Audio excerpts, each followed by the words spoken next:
You people never learn, do you? That was the first thing he said to me. No greeting. No question. Just a sentence sharp enough to draw blood. It was late afternoon in downtown Atlanta. The air was heavy with heat and the smell of asphalt after a long day. I stood beside my black SUV, the driver's door open wide. Papers rustled in the warm wind while I searched through the seat for my missing purse. My fingers trembled, not from fear but from frustration. Still, I could feel it. A presence behind me, the hum of an idling engine, the rhythm of approaching boots. I straightened slowly, every motion deliberate, every breath careful.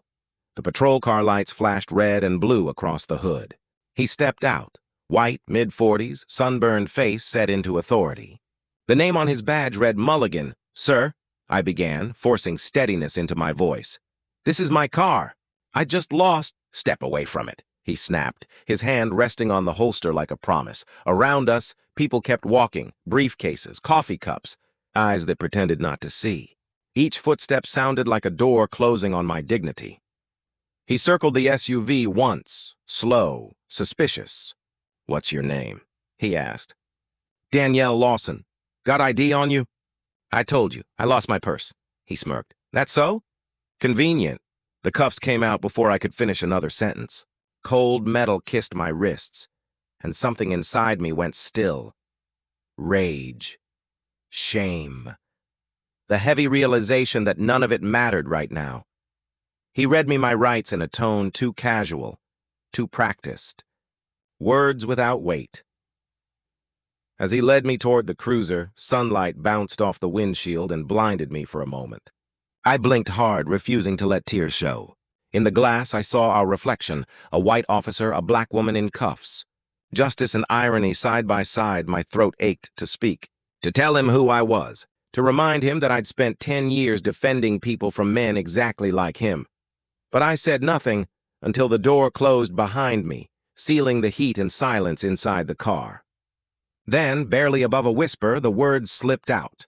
"You just arrested the wrong woman." The door shut behind me with a heavy click, a sound that didn't just lock me in, it sealed the moment forever. Inside the cruiser, the air was stale, thick with the smell of old vinyl and dust. The metal cuffs dug into my wrists every time the car jolted forward. I kept my eyes on the back of his neck, the faint tan line above his collar, and wondered how many times that same neck had turned away from the truth. He didn't speak for the first few minutes.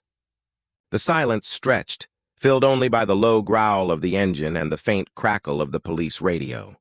I watched the city roll by through the barred window, billboards, traffic lights, a mother holding her child's hand. Each one slipped past like a reminder of the world still turning, while mine had come to a sudden stop. At a red light, he glanced back at me through the mirror. That same smirk lingered. "You know," he said, "people like you make my job harder." His voice was calm, too calm, the kind of calm that hides cruelty behind routine. I didn't answer.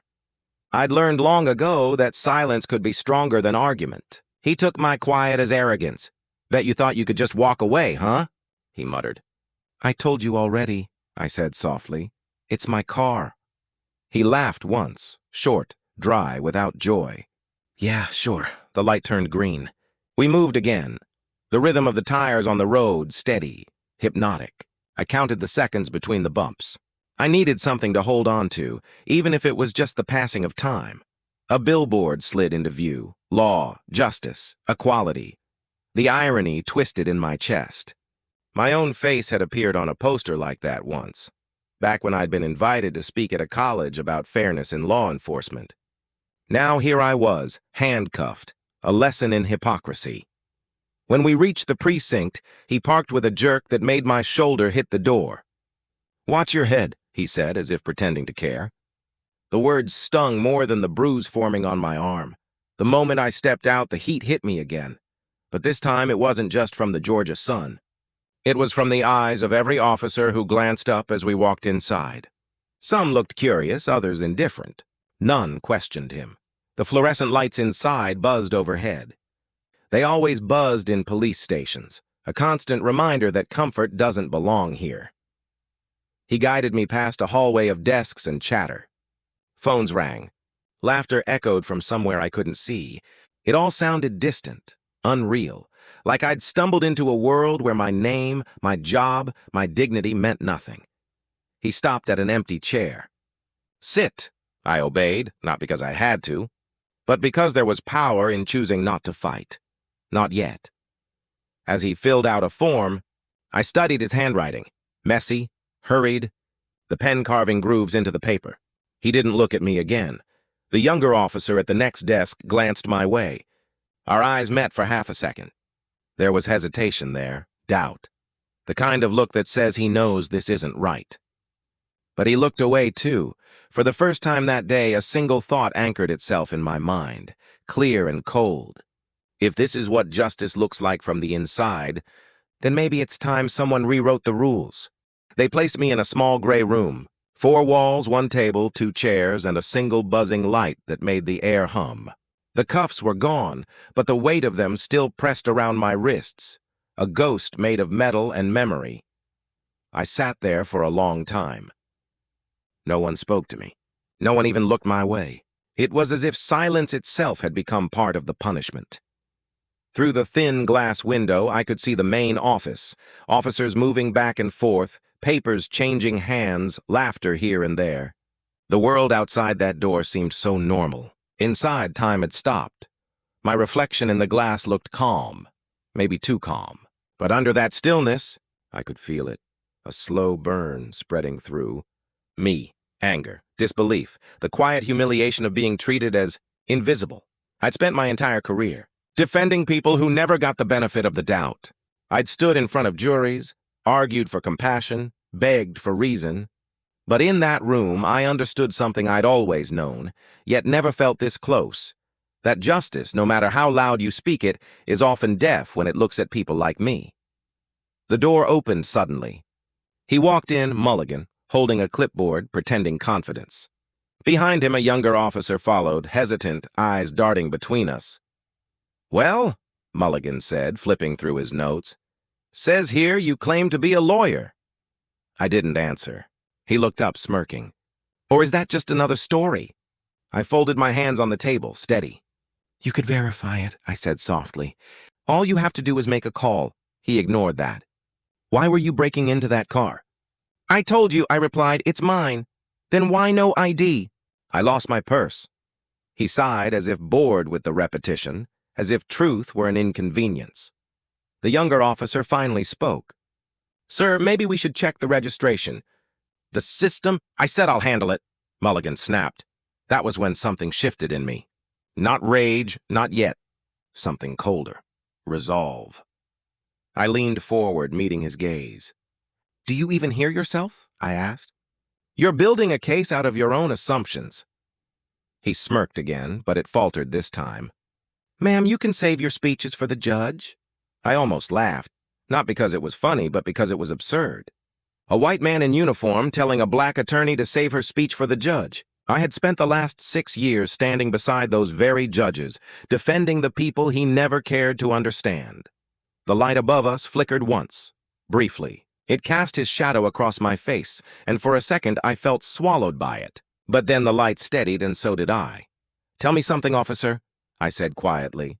"If you looked at me without the uniform, without the car, without the cuffs, who would I be to you?" He didn't answer. He didn't have to. The silence said everything. When he left the room, I stayed seated, staring at the faint outline of his fingerprints on the table. He'd left them there, greasy, careless, proof that power leaves traces even when it thinks it's clean. The younger officer lingered at the door. He looked at me, then down at the floor. His lips parted like he wanted to speak, but fear got there first. "Check the registration," I whispered. He hesitated, then nodded once before slipping out quietly. And just like that, the first crack appeared in the wall they'd built around me, small, invisible, but real. I leaned back in the chair, exhaling slowly. Justice didn't always come in handcuffs or badges.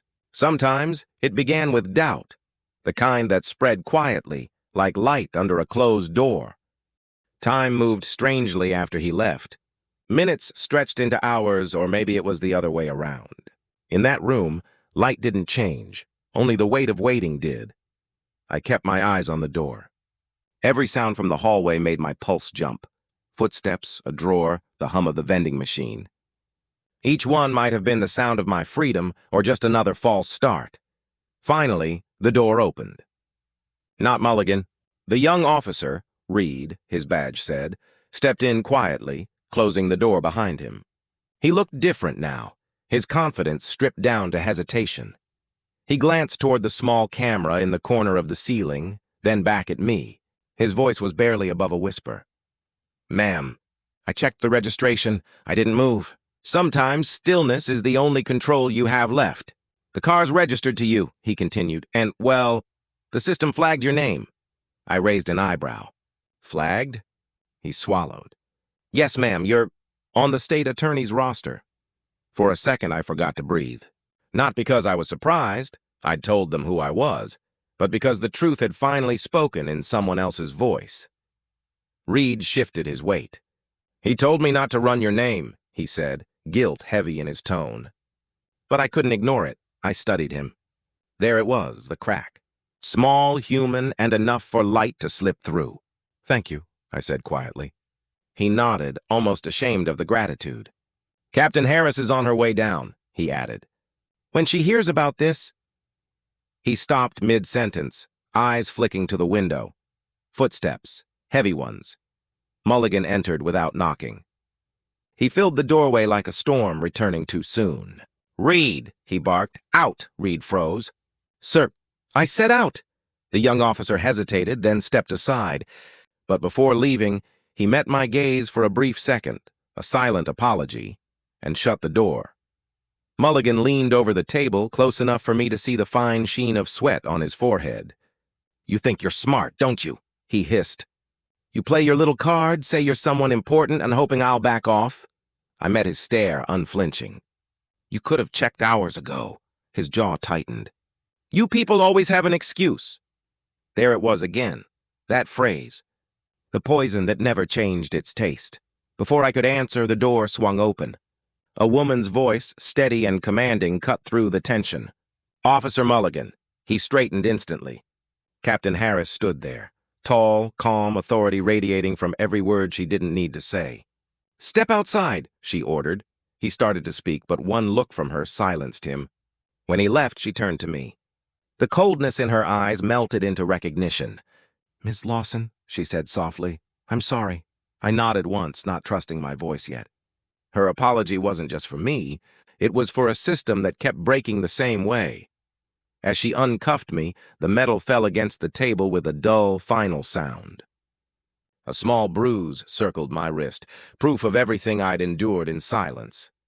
Captain Harris sighed. "We'll handle this," she said. "I promise you that." I believed her. Not because I had reason to, but because I needed to. Sometimes faith is the only thing left when justice takes too long to arrive. When I stepped out of that room, the hallway seemed brighter. The same buzzing lights, the same faces, but something had shifted. For the first time that day, people moved out of my way. The hallway smelled of burnt coffee and cheap floor polish. Every sound felt louder now, the shuffle of boots, the ringing phone, the hum of the air conditioner.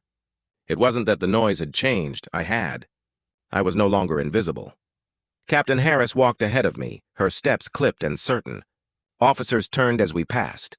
Some whispered. Some looked away. Even silence has a language, and this one spoke guilt. At the end of the hall, she opened the door to her office and gestured for me to enter. Inside, the blinds were half drawn, cutting thin bars of sunlight across the desk. The air felt cooler here, measured, deliberate. She closed the door behind us. "Miss Lawson," she began, "what happened today should never have happened." Her voice was firm, but underneath it was a weariness I recognized. The kind that comes from years of cleaning up other people's messes. I nodded. "I know," I said. "But it does happen." Over and over, she exhaled slowly, folding her arms. "He's been suspended pending review. There'll be an inquiry." "An inquiry," I repeated, tasting the word. "Paperwork pretending to be justice." She looked at me, uncertain whether to say more. "You have every right to file a formal complaint." I smiled without humor. "I think the complaint filed itself when he cuffed me." For a moment, neither of us spoke. Outside, someone laughed, sharp, sudden, and it cut through the room like a reminder that life somehow kept moving. I rubbed the faint bruise around my wrist. The skin was tender, but the ache went deeper. Not pain exactly, something quieter. A disappointment I'd known too many times before. Captain Harris broke the silence. "If there's anything you need—" "There is," I said. "Make sure Reed's name isn't dragged into this." He did the right thing. Her eyes softened. "Already taken care of." I stood, smoothing my jacket. The fabric felt heavier now, as if it had absorbed everything that had been said and unsaid. When I reached for the door, she added, "Ms. Lawson, I hope you won't let this change the work you do." I turned back to her. "It won't change the work," I said. "Just the way I see the system I'm working in." The corridor outside looked different when I walked through it again. The same walls, the same faces. But every pair of eyes that met mine carried a reflection of what they'd seen happen. Some nodded slightly, others looked away, pretending to read reports that weren't there. As I stepped out into the sunlight, heat rushed over me. The parking lot shimmered, the same one where the day had started. My car sat there, untouched now, waiting. The cuffs were gone, but their echo remained. I paused beside the door before getting in, letting the sunlight wash over me. In the distance, a siren wailed, not mine this time. "Justice," I whispered, "isn't about who's loudest. It's about who refuses to stay quiet." The words weren't anger. They were a vow. And as I started the engine, the city seemed to exhale with me, tired, bruised, but still moving forward. The next morning, the city woke up before I did, or maybe it never slept. Atlanta had that kind of heartbeat, restless, impatient, always hungry for a new story. By the time I turned on my phone, the notifications had already started. Missed calls, text messages, news alerts, all carrying the same name in bold letters. Mine. Someone had recorded the arrest. Of course they had. A shaky cell phone video, 30 seconds long, was already making its rounds online. A woman's voice shouted in the background, "She said she's a lawyer! Why don't you check?" But the clip ended before the truth appeared. People didn't care about truth. They cared about outrage. I sat at the kitchen counter, staring at the screen as comments poured in. Some angry, some supportive, some dripping with sarcasm. It was strange seeing my humiliation play out for strangers over coffee and breakfast. The headline on one site read, "Black attorney wrongfully arrested by local officer." Another one said, "Woman claims to be state lawyer. During traffic arrest, police investigating, claims." That one word stuck in my chest like a thorn. Even after proof, people still needed to question it. Doubt, it seemed, had a longer life than justice. My phone buzzed again. It was Captain Harris. "You should probably stay off social media," she said. "They're already spinning it." "They always do," I replied.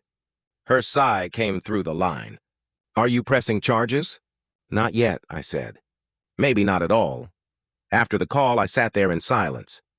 The city outside sounded normal. Cars, sirens, a delivery truck beeping somewhere down the street. But inside, something felt different. Louder. Like the world had shifted a few inches to the left and no one noticed but me. Later that afternoon, I went back to my office. The hallway was quiet when I arrived, too quiet. When I pushed the door open, the chatter stopped. A few colleagues looked up, forced smiles on their faces, then quickly went back to their computers. I didn't blame them. No one knew how to stand beside a story that hadn't yet decided how it would end. In my office, sunlight spilled across the desk. Stacks of case files waited where I'd left them, half finished, half forgotten. Justice, I thought, had a way of demanding your attention even when you had nothing left to give it.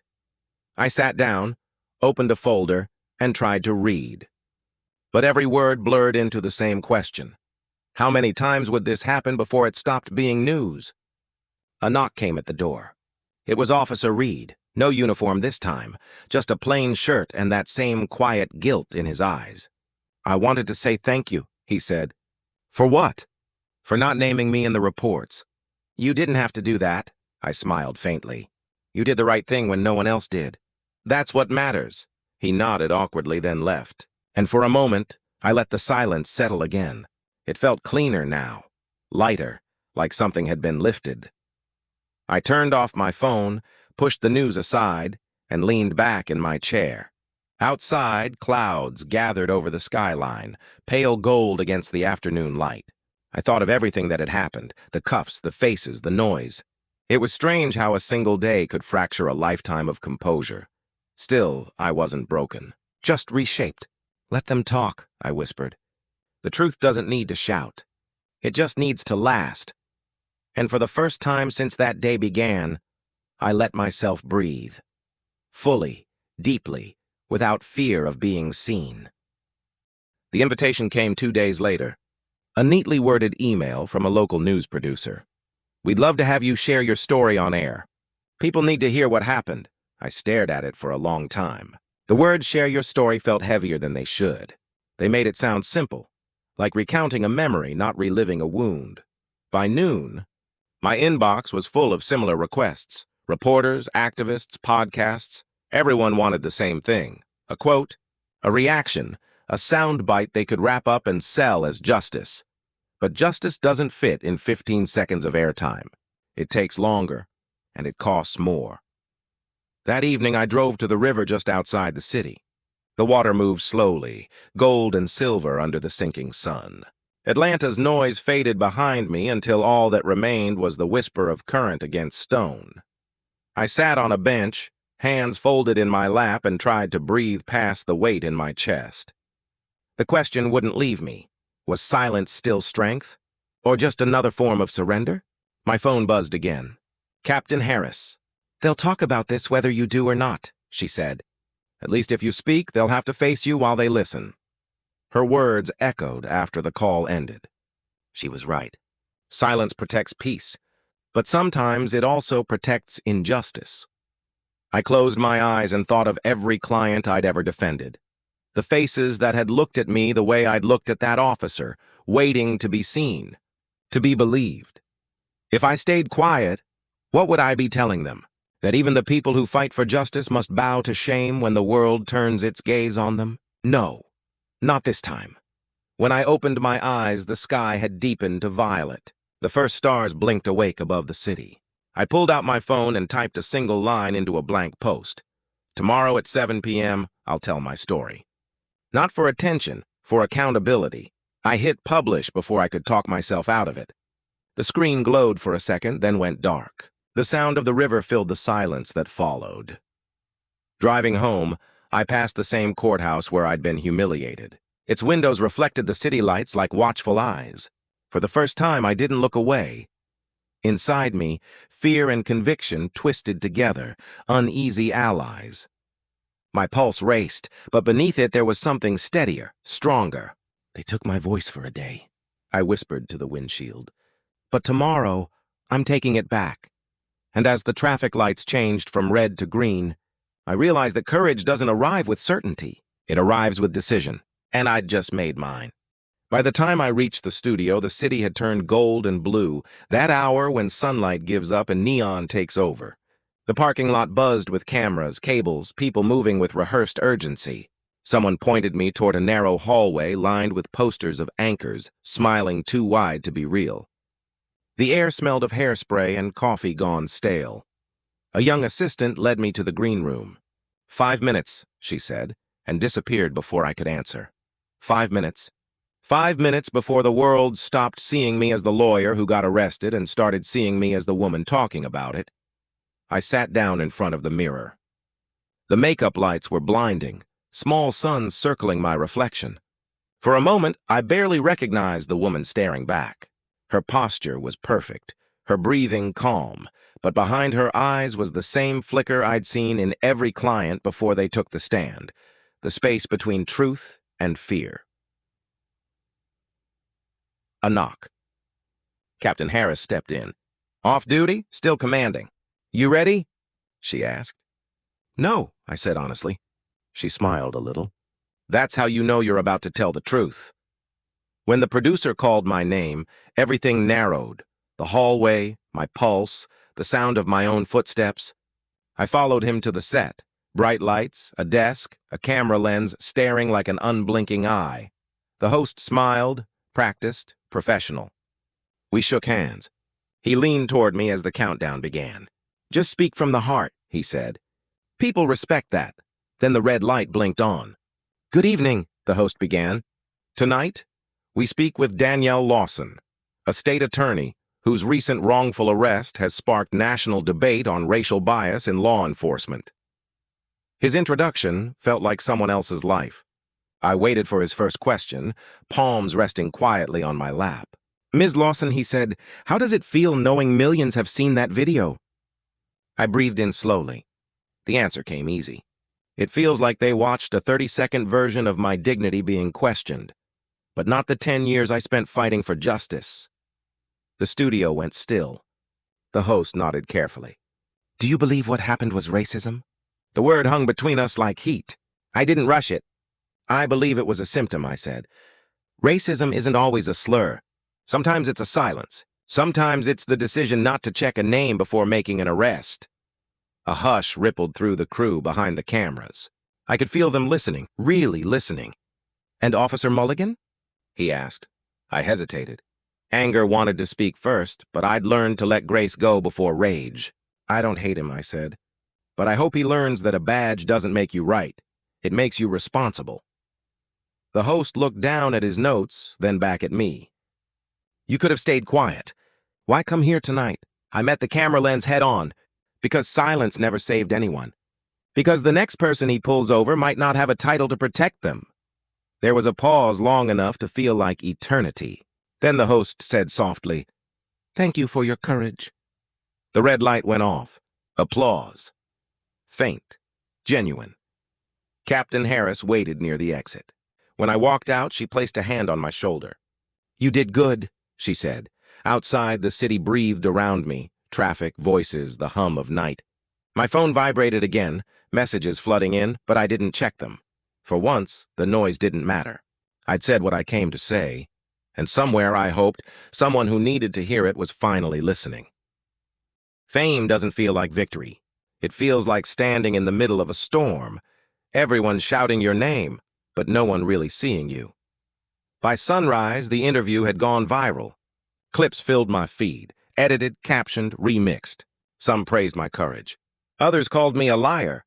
A few said I was brave for a woman like that, which somehow felt worse than the insults. My office phone rang nonstop. Journalists wanted more quotes. Strangers wanted to thank me. Others wanted to debate my existence. I turned off the phone. Silence was the only thing left that didn't demand an opinion. Outside my window, the city pulsed with its usual rhythm.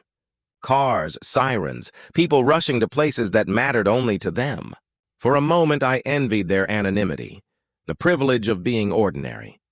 At noon, Captain Harris called again. "You should know," she said. "Mulligan's resigned."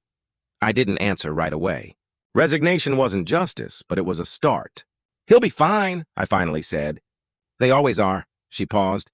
"You did something good, Danielle. You made people talk." "Talking isn't the same as changing," I said softly. That night, I went for a walk. The city had cooled down after the rain, the air thick with the smell of wet pavement and something almost like forgiveness. A group of teenagers passed me on the sidewalk. One of them stopped, whispering to the others. "Hey, aren't you that lawyer from TV?" I smiled faintly. "Something like that." "What you said." My mom showed me. She cried. They left before I could answer. The world kept moving. But in that small exchange, something steadier took root inside me. Maybe change didn't start in institutions. Maybe it started in whispers between strangers. Back home, I sat at the kitchen table where this all began. Same chair, same silence. But I was different now. Not louder, just more certain of what silence could and couldn't protect. I opened my laptop, hesitated, then began to type. Not a speech, not a post, just a letter. To myself. "You will forget the noise one day, but not the moment you found your voice. Don't let anger harden you. Let it guide you. And when the world stops watching, keep fighting anyway." I saved the file without a title. Some stories don't need one. When I looked out the window again, the streetlights blurred through the glass, tiny halos trembling in the dark. The kind of beauty that exists only after a storm. And for the first time in days, I felt something close to peace. Not because justice had been served, but because I'd stopped waiting for permission to demand it. It's been 3 weeks. Enough time for the headlines to fade, for the noise to scatter into other stories, for my name to sink back beneath the surface of public memory. I thought I'd feel relief when it ended. But silence has its own weight, soft, familiar, and sometimes harder to carry than the chaos. The city feels different now. Not safer, not fairer, just more awake. When I walk down the street, strangers still glance twice.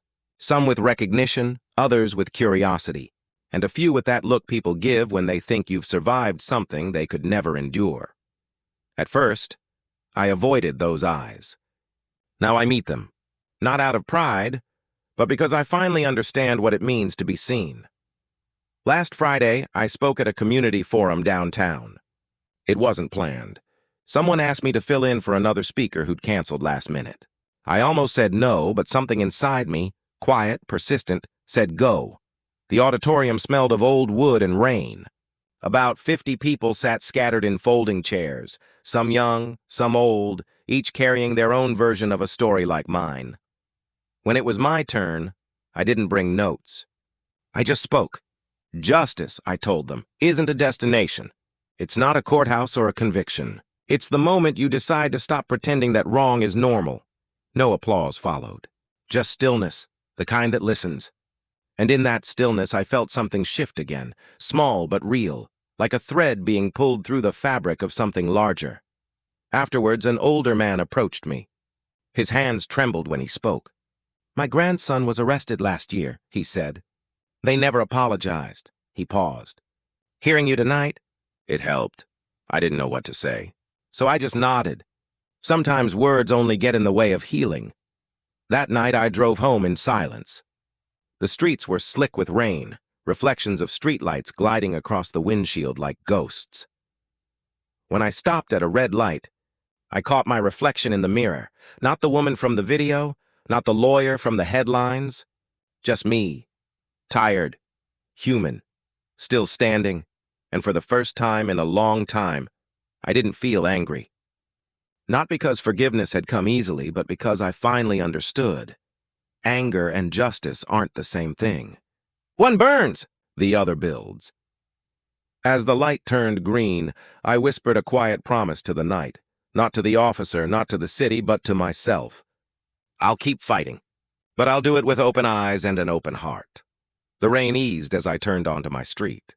My home waited, the same door, the same walls, but I walked in feeling lighter, as if every bruise, every word, every silence had shaped me into someone stronger. Justice hadn't saved me, but it had taught me how to save myself. Sometimes the law wins, sometimes it fails. But truth always finds its way back.